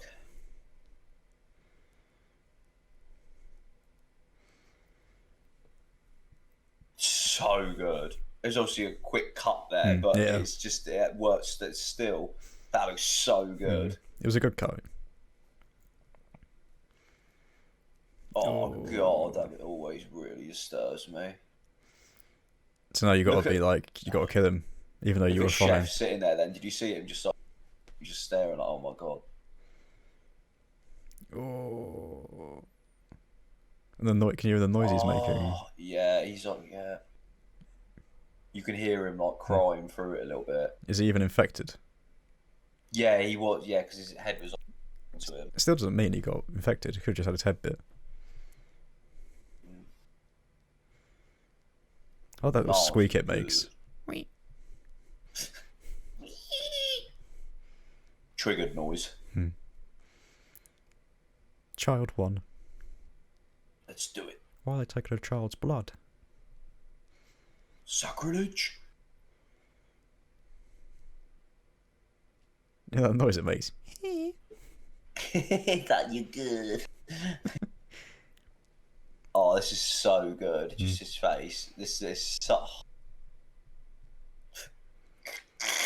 Just look at his reaction as well. And he just said that cut to him just sitting there like. I think it's Gary. So it's only them 4 left, isn't it now? And diabetes. Yeah.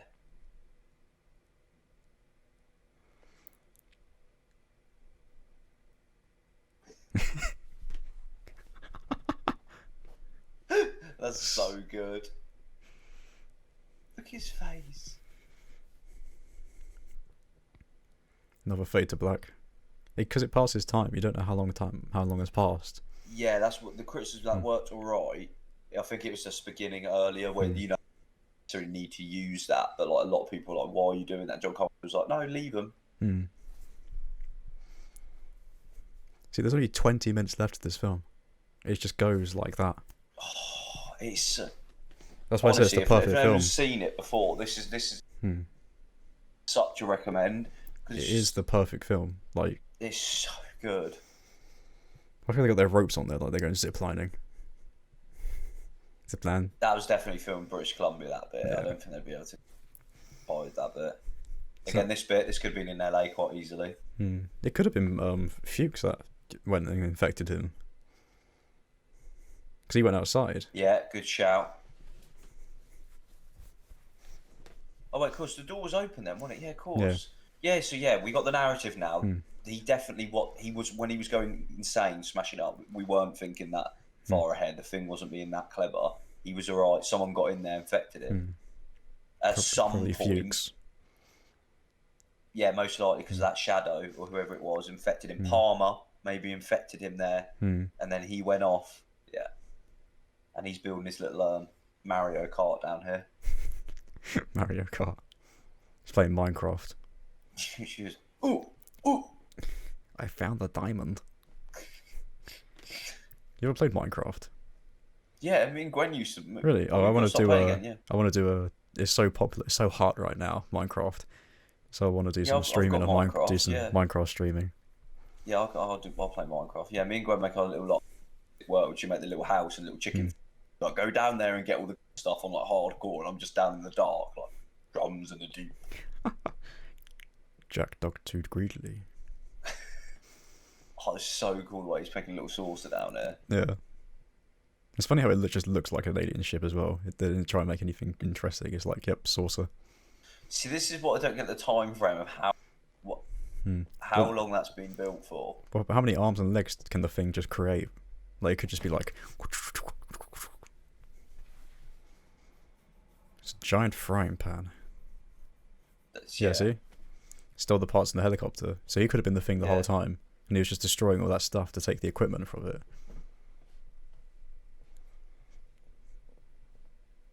Oh, that bass. Oh, such a good shot. Boom.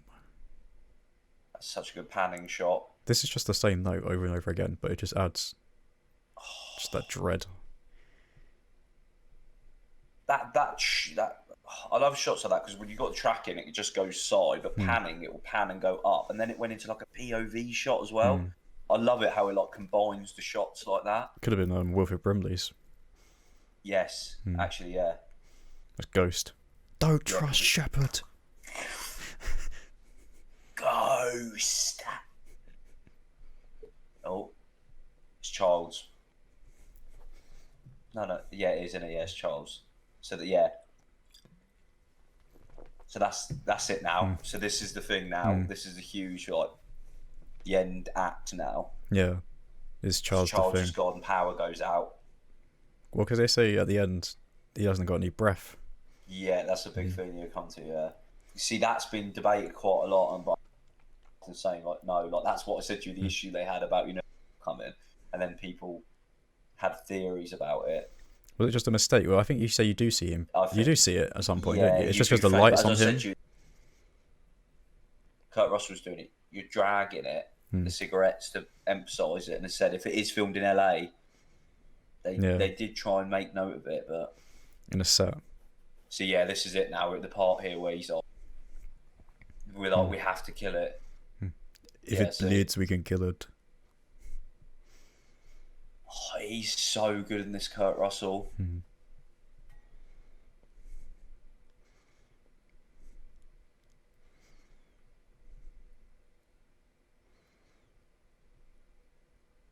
I can't remember how those two die, but I guess I'll find out now. One trips on a brick. Yeah, you remember, you've seen it now. I won't tell you. One trips on a brick. I've fallen, I can't get up. It is so well blended, whether it's like shot in British Columbia or in LA, There's a mega fan, two mega fans that went out to British Columbia out in the cold and like searched through all stuff, and they like got tons of memorabilia from the film. From when they blew up the shacks and stuff. Yeah, and there's bits of the helicopter and stuff that they took. God. It's like when that is cool. I'd like that for the horror room. Yeah, they took like a bit like the side of the helicopter and stuff. There's a story of some people went to the desert and they found like this old ancient civilization artifacts. It turned out to be the barge that they blew up in Return of the Jedi, and Jabba's barge, because it had all this ancient writing on it, but it just turned to be like the alien writing that they used in Return of the Jedi. That's brilliant. They're like, what is this? Yeah. Jesus. I think they was doing that in British Columbia. They must have been, especially. Yeah, you can't do that. You can't blow something up like that in a set, I don't think. Because they built the actual set in summer. I don't know, did they leave it for a few months to get it? Yeah, I think so, yeah.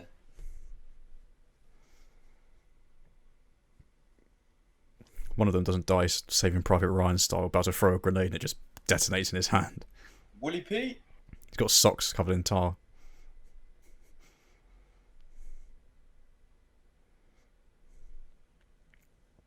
See, what's annoying about this is they've seen Childs run. This is one little thing over with it. It's hard. You got to chase him down, because you said him freezing. We don't know that because they're kind of stuck in a predicament then, because there's only 3 of them. So if one of them runs off and he comes back, he could be infected. Have to go, in theory. Yeah, and then whereas if 2 of them run off, one of them's left on their own. Yeah, you'd all have to. That's what I said about you'd all have to go.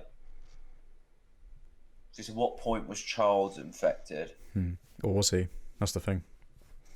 Well, we did the test, and they was past that. So even at the end, after this point, is he infected at all, or is he just normal? It's the ultimate paranoia at the end. It's just. Does he even come across Wilfred Brimley?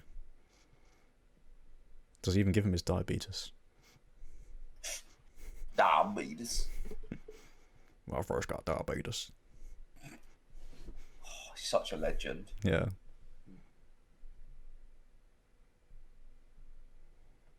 Oh God, that's such a good set. Look at that.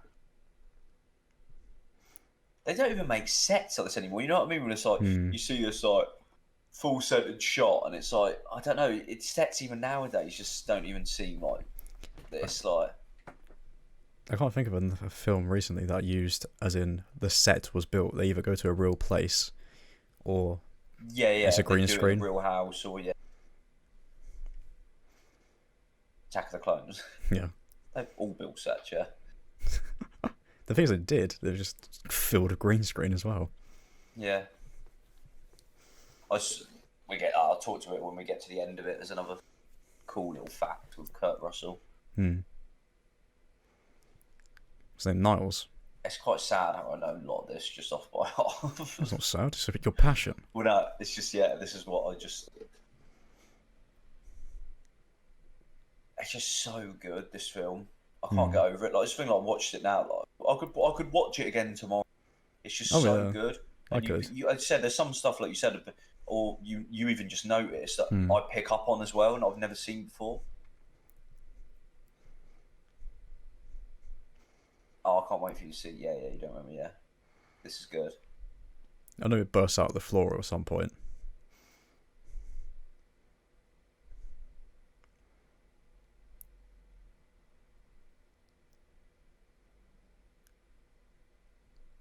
Because in most horror films, it always ends with like a dramatic ending, as in like you have to fight the beast, and I hate that in horror films. Whereas in this one, it works because it's like, how else are you going to kill it? You have to fight it. Yeah. Or. Oh yeah. Yeah. He absorbs it, doesn't it, or something? Blair gets him. Oh, look at that. And the guy who made that is younger than me. Oh, it's just so good. Because you could have him like open his head open and eat the other guy, or you can just have him put his hand on his face, and they're both just as scary. Look at that! Oh, you see that? Look at a sack. Then you see that? He's not pulling his sack along. He's an older man, so might be the case. No, I was just like, oh shit. Get your skates.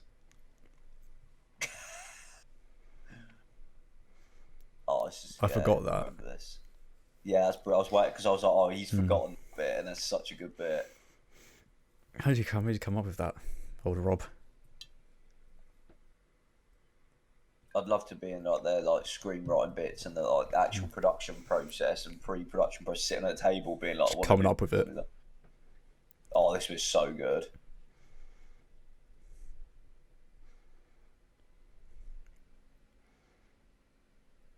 Oh, dear.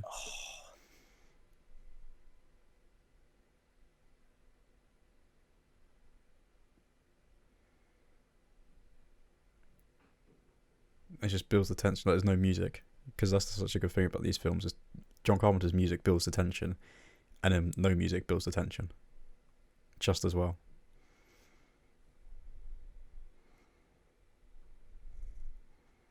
He's got his battered sausage.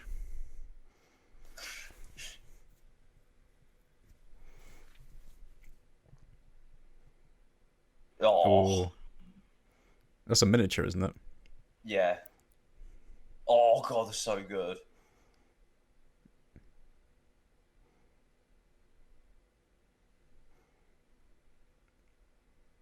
Does he see what's the guy's name? Niles. That is stop motion. Yeah, you see that. I remember John Carpenter saying he doesn't like it. That's what I said earlier. Yeah. No, I know you said it, but I remember. Oh yeah. I remember him saying it. So it's half dog. This final bit, this took, I think it was 50 technicians to work on this. Jeez. All at the same time. You see this final bit, because it's so huge. You can see it pan out as well. Look at that. Look. Like the Alien Queen. There's literally 50 people like below that, like with animatronics as well, working on it technically, just all at the same time. That bit there. God, it's insane. You could do it as a miniature. Yeah. Huh? Make it CGI. It was just like, oh god. Hot. Oh. I thought it was McCready then, just jumping off the top, but it's like. I thought they just like yeet, just flying across. It's just like.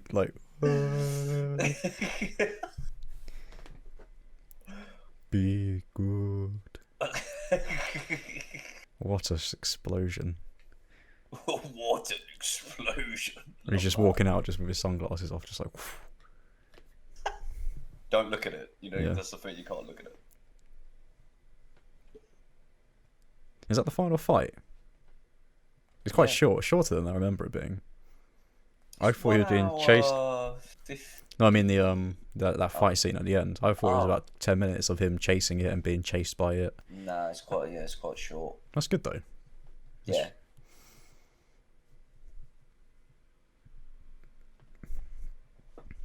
He's still got his whiskey. He's like, save the whiskey. So this is a little interesting thing with it. That he's either got another bottle. This is the biggest fan theory, and like John Carpenter. Say again. This is like the biggest like fan theory is that he's got the bottle. He's either got the drink or another bottle, but it's filled with the Molotov. The Molotovs. Yeah. So when he passes it to Childs and he drinks it, he starts laughing because he's like, he knows he's the thing. Yeah, because he's drinking like vodka mixed with gasoline and.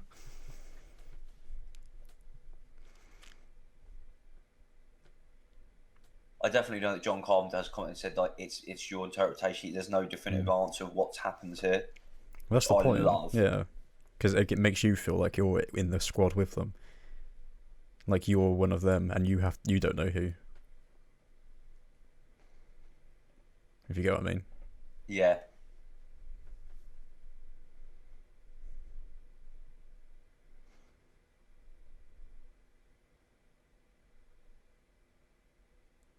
See that you do see his breath at some point. I think it's just maybe because the light's not on him, although the light is on him. Also, he was dragging cigarette a lot, and I don't think I think the other people like you could see it a little bit, but he wanted it to like emphasise it a lot more. Yeah. And he's in the direct light angled at like where you can't really see it. You see there's light projecting right on his face. So the fact that just because he doesn't have breath, they all think he's the thing, but it's just because he says breath, his breath, yeah. And there again. And it wouldn't be able to mask it. It's still a living organism. It's still using all of the systems, still using the lungs. It would be doing that. See that bum bum. There you go. Yeah. So that's the point, which is the fan theory, which I do kind of him smirking a bit. Look. Yeah. It's quite a solid one. It's not a bad one. But I just think it works so much better not knowing. It's such a good ending as well. I know they wanted to do an ending where he gets rescued, but that would have been so bad. No. This is the absolute perfect end. There you go, just end. And the music, John Carpenter's music as well. The Ting. Brilliant. I've just got recommended up next Hot Pursuit with Sophia Thingy from Modern Family. Oh, the same caliber. I got that one. I got Vikings episode 2. So there you go. That's the thing. So good. Should we do our little review? Yeah, definitely. For the video. So the thing, Jack. Go for it. Unleash hell. As being just a massive horror fan, it's not even just horror. Filmmaking wise, for what they had at the time, the budget. That is probably the best special effects that I've seen in film. Some of the shots in that as well, especially as you said, 22 years old. As just said, John Carpenter, this is his favourite film as well. It's just the perfect take on it. What the scary bit is throughout that, as I said, like when I was younger watching it, is that isolation and paranoia, not knowing what is what. It's such like a primal thing, being scared like that in a group of people and not trusting anyone. But yeah, I just, like I said, I love the way it's shot, the music.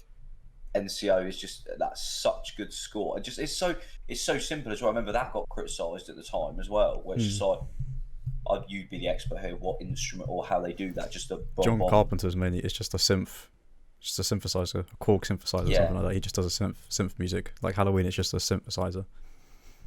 But it's said, and it's trusted in John Carpenter. This is the only, so he trusted him well. But it's just I can't even really talk about it that much. It's just it's absolutely perfect. The acting, Kurt Russell. I'm so glad it's Kurt Russell. I just don't see anyone else being able to, even if good actors like Harrison Ford, he would not be wrong. No, I can't think of anyone. honestly can't. You know, when you watch a film, it's like with anything, can it? Like Titanic having Leonardo DiCaprio, like you can't think of anyone else. I could have done it. Yeah, you could have played Kate Winslet. I won't let you go. Draw me, Jack, and I'm just there like just a stick man. It's just so good. It honestly is. It is honest. That is my favourite film ever. It honestly is. Might have been. I can't remember how many times I've watched that now. But everyone is It's not. I don't see. You know, when you watch, even you say it's an 80s film. You get 80s, 70s, 90s, and you get the cheesy, corny, and you get that. It's not. They're all acting like, and they said the dialogue is perfect. It's real dialogue. It's like, I don't trust him. Yeah, I don't trust him either. I get what you mean. Like, it's talking like normal people instead of it being like the script isn't really structured and like it being too fancy. It's just normal guys on a base. It just feels like normal blokes like me, you, Sam, everyone being stuck like that, and then this starts happening, and the paranoia kicks in. Well, that's what helps you when you watch it. If you're, a normal geezer, you think like, what would I do in that situation? It makes you feel like, oh, is he it? They're not like, I don't know, highfalutin upper class gentlemen at a hunting game, and you're just like, oh, I can't relate to that. They're just a group of guys. Yeah. And you just relate to them. It is so good, honestly. I love that film. Because when I first watched it 4 years ago. Oh yeah, when was your first? That was 4 years ago. Because I wasn't a horror fan then. I didn't watch horror films, but I was a fan for good cinema. So when I watched it, I was just like, that's just an amazing film. And I was just like, that instantly has become one of my favourite films ever. And I said it's the perfect film. And I don't know what I'm going to rate it. I'll do my rating of 100. I don't know what I'm going to rate it out of 100. Because I wouldn't say it's 100 out of 100. But even though if it's a perfect film, I would definitely give it a 90. Yeah, that's a 90 out of 100 film. 91. We did it with the Babadook, didn't we? When we didn't do it was like a perfect film. Obviously, I wouldn't do that in the Babadook now, even like in the high 80s. That's 90. I'll give it a 93. 93. Yeah. There is some bits in it where it is like, as you said, not necessarily. It's good to have theories and stuff much, but you said like him having the heart attack. When you're asking tons of questions, it is a little bit like, it brings you out a tiny bit. But besides that, it's just... Yeah. I do feel like the first... Because I'm watching it again, I didn't realise how long it takes to get into it. It's about a good 40-50 minutes. I know I understand that character building and building up. And I would say it probably drags by 5 minutes. Maybe cut it down a tiny bit. I know it's needed for the character development, but you do find for the first 40 minutes you are a bit like, get to it. Yeah. But it's still good. That's why I give it. I'll change my score to a 91. 91. So as you said, like with following the protagonist as well, we agreed, didn't we? We would have liked it if that took a little bit later to even get introduced. Yeah. I wouldn't not highlight him as much because then we could have come into it. I think that didn't really help it with McCready that much. But do an alien, have him stand out at the end when everyone have him become the main character during the blood testing scene when a lot of the characters get whittled away. Have him there. Yeah, but, especially with Gary, as you said, he steps up then where he's supposed to be the leader and he's. I have Gary. Gary's like the Dallas, except Dallas and Alien actually is a good leader. He gets taken away when the alien just goes in the chute. We got to do Aliens. Yes, we do. We can do all the Aliens. Definitely. And Prometheus. Get more and more disappointing as it goes on. Yeah, I like Prometheus, to be honest. Yeah, I do. It's a good film. It's not a good Alien film, but it's a good film. Yeah. But that's neither here nor there. But so The Thing, perfect film for me. Perfect start, perfect end, perfect middle. Acting is great, and as I always say, I love practical effects and the fact that Rob Bottin is same age as me, and he's doing that, and he's the star of the show. This is his film, I think. He's like the main guy. So much better. And it's just disgusting, which is great. I don't know how it's got 4.5 stars on Amazon. How has it not got 5? Yeah. It's just annoying. It's the people who didn't like it when it first came out. Just like, no. I think did E.T. come out the same year as this? Give it a Google for me quickly. I'm going to say... Oh, wait. I know that it came out when Blade Runner come out. Let me Google. I've got it here. 1982, innit? Go on. I thought. Yeah, so E.T. came out in 1982, and this came out in 1982. Well. So, if you go from watching the family-friendly comedy E.T. about a lovely alien who comes down to Earth, to then watch The Thing, which is about an alien coming down to Earth, a lovely, friendly alien coming down to Earth, wanting to give people a hug, cute little doggo, touching them like that, and except this one gets his hand stuck in your skin, the other one's finger lights up. So you go from that to The Thing. People will be like, oh, I don't like this. I want to see the one about. Beautiful transition, I think. Yeah, and I think that maybe affected it a bit, but yeah, that's The Thing. So brilliant. A 93 from Jack. 93 from me. And a 91 from me. Anything else you want to add? That's going to be hard to beat, I think. Definitely. There's only 2 films I know that will beat that. Oh. And when we ever get to them, I'll do them. They're pretty obvious, but. Okay. Yeah, we should have been doing one tomorrow.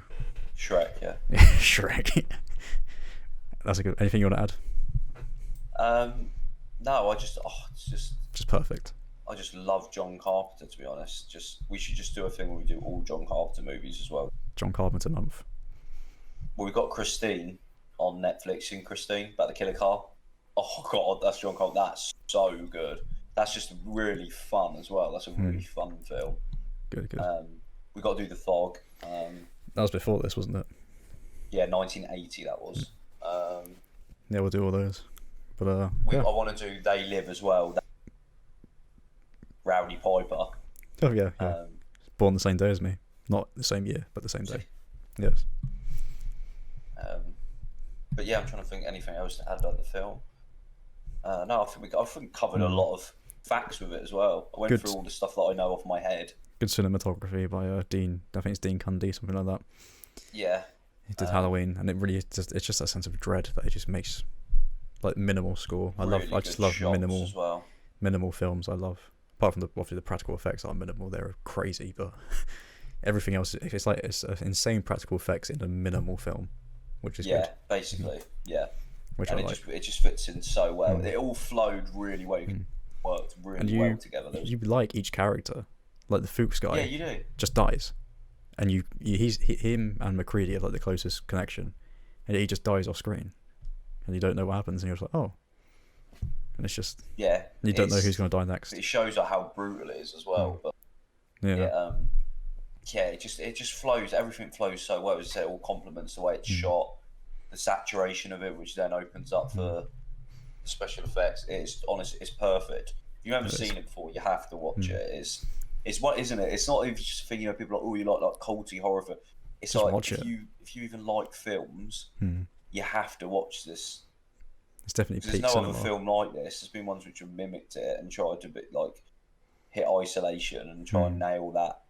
But this is the best for paranoia. Yeah, it is. It's the best. There's nothing better. And especially now with Among Us. If you played Among Us and you like Among Us, watch this film. Yeah, definitely. Yeah. That is a really good thing to give it some love. I think that's a good ending. If you like Among Us, you'll like The Thing. Well, yeah, with that, that for the love of horror, that thing in Manchester, they've been talking about trying to get him to come to it. John Carpenter. That'd be so good going to meet John Carpenter. Yeah, it would. It really would. Pick his brains a little bit. But yeah. All good. I'll sign us off. Well, everyone, thank you for listening to our commentary on The Thing. One of me and Jack's. Jack and I's perfect films. So, see you all next time. We'll be back very soon. Cheerio. Peace out.